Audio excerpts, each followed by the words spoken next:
point when you've made your reputation in open source, it's time to give back. So that is the reason why I started Living Open Source Foundation in 2018, and we continued. So here we have about 10 minutes in which I'm going to sketch the essentials of what we are doing with the Living Open Source Foundation and how we are trying to increase this family of open source. Here we have Chisha again. We wanted to have her here live over a live connection today, but unfortunately in Africa, internet is not always so stable. So we tried, we tested, and we decided to give it up. And fortunately, I made a couple of videos where she's doing her talk, and that is what I would like to show you right now. The idea is that this is a duo presentation, so let's have a look and listen to what she's saying here.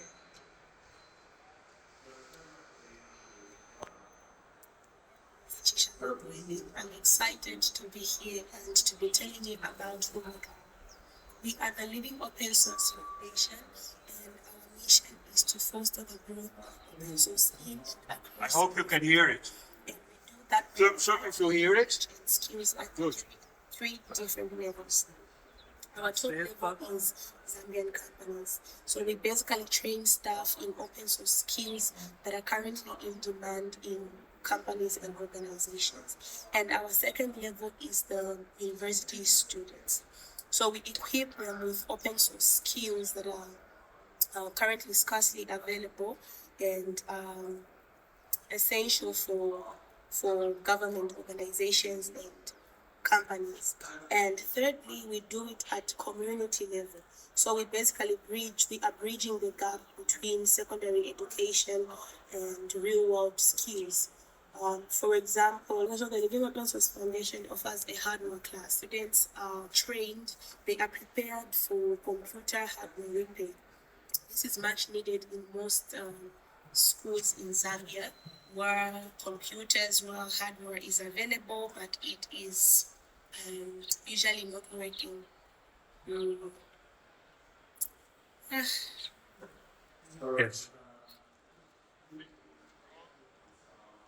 I think she's made the point. Let's continue a little bit because I have 10 minutes only.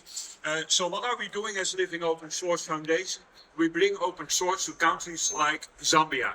The reason we started with this is that the way how currently money is spent by Zambian and other African government organizations isn't fair.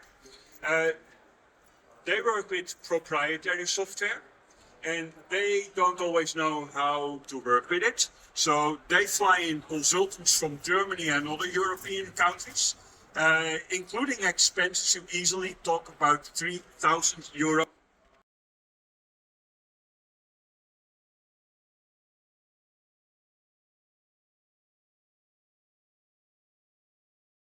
for Zambian mid-level employees. That is 3,000 euros for 1 year. That's just not fair. That's why we wanted to work on it and start Living Open Source Foundation. As Living Open Source Foundation, we are a non-profit organization. That means that it only costs us money and we do it for the community because we believe that open source has the power to be inclusive and get other people on board. So we have 3 levels of education. Level number 1, we try to generate money, we try to offer high quality education, primarily in Zambia, which is where our focus is right now, but also in other African countries. And we do that for a price that makes sense in the local economy. Right here, you go for a 1-week IT training, you easily pay 3,000 euros. Up there, that doesn't really work. So we have a fair price to make sure that money is coming in. Second level is university students.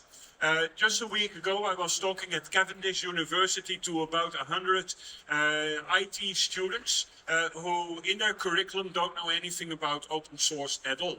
These are going to be the ambassadors that are going to help to bring open source forward into the country. Level number 3, the community. Who is the community? Well, that is everybody who is motivated. Learning situation is not always easy. Economic situation is not always easy, and we try to offer opportunities. And the only thing that you need is to be motivated. So right now we have a group of people that when they started hadn't even ever worked with a computer before, and really you need to start at the level of this is a file. Now I don't know if you have heard what Chisa was saying in her introduction. For this last level of people, we have hardware class. In Zambia, much hardware is used hardware, and particularly in educations, there is a lot of old 10 to 15-year-old computers with an average of 4 to 8 gig of RAM, and that is where they are trying to run an old version of Windows. Have you ever tried to run an old version of Windows on old hardware? Well, I can tell you, it tries to download patches, does other stupid things, and it just doesn't make sense at all. So what do we do if the hardware is working? We put Ubuntu on it. Ubuntu feels good in Africa, right? It has African origins, and they love it very much. It makes them proud. It makes them like, hey, this is from Africa, we like it. What we also like is that it works on old hardware. But the old hardware doesn't always work. When I was at this school in November, I talked to teacher Fred. You have seen him maybe in the intro video, that's not very important. And teacher Fred was telling me, we have 8 computers, only one is working. I said, Fred, bring all of these computers, give me a desk and a screwdriver, and I'm going to have a look. Problem number 1. The computer prompted the computer prompted system battery empty, press F1 to continue. You know what Fred was doing? He took a sticky note, wrote broken on it, and put it in the closet. Problem number 2. We had a computer that had a failing graphics card. Yeah, if you have a failing graphics card, that is hardware. We had a computer with a failing hard disk. We had some failing RAM chips. And you know how it works. You just open one computer if it's the same type, and you sacrifice one computer for the components, and the result was that 1.5 hours later we had 7 working computers instead of just 1. Making such a big difference because it means that the pupils right now can actually learn how to work with computers. Now we are sponsoring one school in Zambia. There is 400 primary education schools. And my guess is that they're all in the same situation. So that's why we are starting hardware class. Because 10 to 15-year-old basic hardware, it's not really rocket science. And within a week you can teach a motivated person quite well about it. I think my 10 minutes is already over, isn't it? Thank you for still being here, but I'm still continuing a little bit because there is more to be said. Let's undo the history. You have probably read it already on the slide. The important thing on the slide is that Living Open Source Foundation, we cannot do it all by ourselves. And we are very happy that Linux Foundation is our sponsor. And they make it possible that people are certifying for different open source technologies. So right now we are running our class of 2026. It just started a couple of weeks ago. And yeah, we have 50 students in total in that class that are learning how to work with open source software. When we started our dedicated classes by the end of 2024, we just put everything in one group. That wasn't very successful because we had people that already were quite comfortable with computers and even with open source, and we had people that didn't even know what a file was and that didn't own a computer and straight at the beginning. So right now we have 3 different groups in our class of 2026, which is run by mainly the community in Zambia. These students that we are talking to, they are attracted and they help in the community and they provide the further education. And as I mentioned already, we can do this thanks to the help of our sponsor Linux Foundation. It's so simple, we say, hey, we have 20 people ready to take LFCA, CKAD, you name it, whichever exam, we get the vouchers for free. All right, so how exactly does it work? Well, the students use self-study materials. It happens to be that I created a couple of video courses and they are using that. Apart from that, we do on-site and online classes. Pascal, raise your hand. Pascal, my friend here, is helping in our in 1 hour session. That is actually kind of fun. We are offering that for free, not only to the foundation, but to everybody. Nice geek topics in 1 hour and everybody is joining, and that's how we are trying to make a community. We also do that by organizing local meetups where we have beer and barbecue at the end of the meetup, and yeah, you see that a community is created. People start chatting and, hey, are you working on this? I'm also working on this. Let's do it together. So we really see that we have planted the seed of open source in Zambia, and there's a little plant growing already. And I'm so pretty proud of it.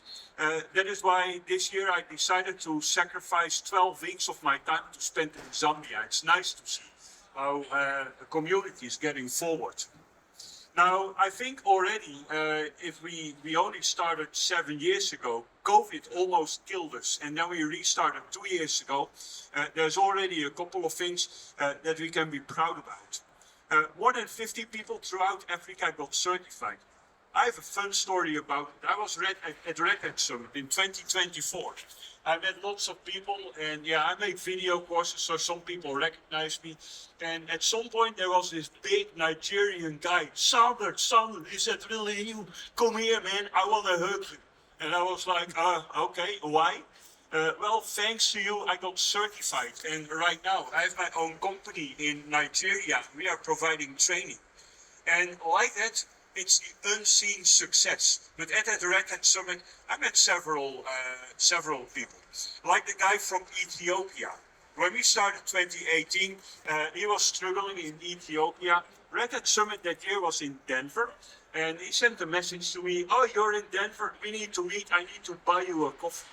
So he told his story, and thanks to the work that we've done as Living Open Source Foundation, yeah, he was now working for a tech company within Denver. I know I'm already way over time, so let's skip the second Chisha video. Yeah. Hello everyone, my name is Chisha Bambu. Sorry Chisha, we are skipping you this time. I can play it at the end if you're interested. Here are the contact details. I would say if you're interested in the work that we are doing, best thing to do, look me up on LinkedIn. Connect. I'm pretty active on LinkedIn, and if you think you can be contributing, give it some thoughts. Come and see me if you want to, and yeah, let's help these guys to make Living Open Source Foundation a success. Not only for Zambia, by the way, because right now we are focusing on Zambia because we want to give it real attention. We are already exploring our options to go to other surrounding countries. And I really hope that within a couple of years it will be a Pan-African organization where you will see these guys at conferences like Kubecon, because Living Open Source Foundation, or more important, the community, and that's all of us, has helped these guys to make a future. And that's all I had to say. Thank you very much for staying until the end. I hope it has been inspiring.